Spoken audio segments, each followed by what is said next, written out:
Today's wine that we're going to speak about is a 2009 Arnaldo Capri Colapiano Sagrantino di Montefalco. So this wine comes from the Umbria region of Italy. Umbria is in the center part of Italy. It's also landlocked, the only part or region of Italy that's landlocked other than some of the northern regions. So it gets overlooked a lot, both in terms of tourism and in wine. So I wanted to pick a wine from that region.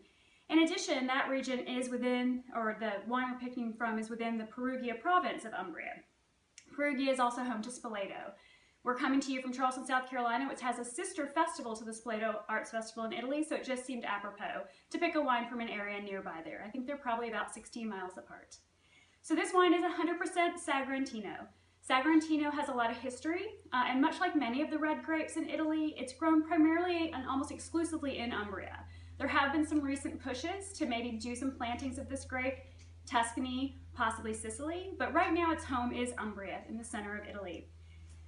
It's not sure exactly how this grape came to be in that location in Italy. So the area we're talking about, Montefalco, is a village, it's a hilltop village in Umbria, and it is surrounded by the Apennine Mountains. At that point or area geographically, you get limestone and clay soils, and you also get really cold winters with really hot summers where these grapes are grown.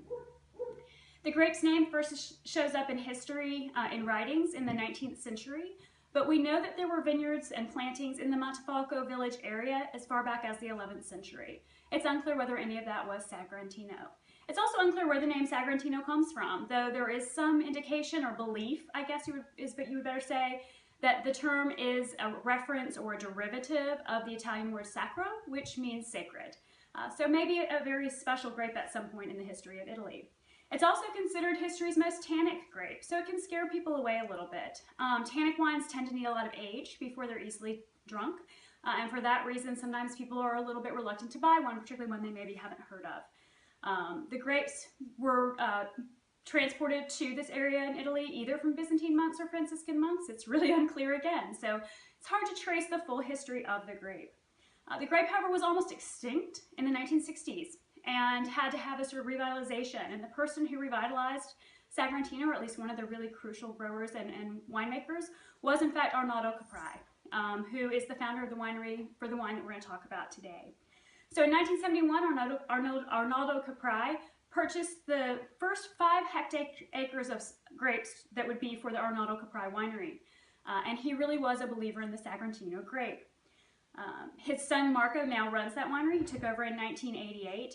But they're known as sort of having a more modern style in making Sagrantino. And by that, what they've done is they've taken this sort of tannic reputation of the grape, and they've purposefully late harvested the grapes and been very careful with their extraction of phenolic compounds from the grape skins to sort of mellow the power of the tannic nature of this grape. So it was a nice wine to pick for today. As I mentioned, Umbria, and particularly Montefalco, has cold winters and hot summers. This is a great place for the Sagrantino grape as well. Sagrantino is very frost resistant, so it can take those cold winters, even if they extend into the growing season of the grapevine. So really the only real risk to these grapes is downy mildew. And downy mildew could be a problem in hot, wet climates, but luckily for this hilltop village, there is a mountain wind or breeze that keeps the grapevines dry and free from this mildew, at least in most years if they're lucky. And that wind is known as the tramontano wind. So the grapes do very well here. Again, not a large planting. There are some small plantings of Sagrantino in California and Australia, but no notable wines being made from these grapes, particularly 100% Sagrantino.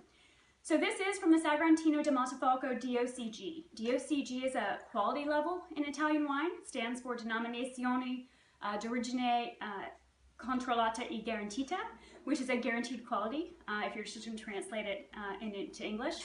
And that DOCG level is the top level. The next level in Italian wine is DOC, and this area started out as a DOC in 1979, and then was granted DOCG status in 1992.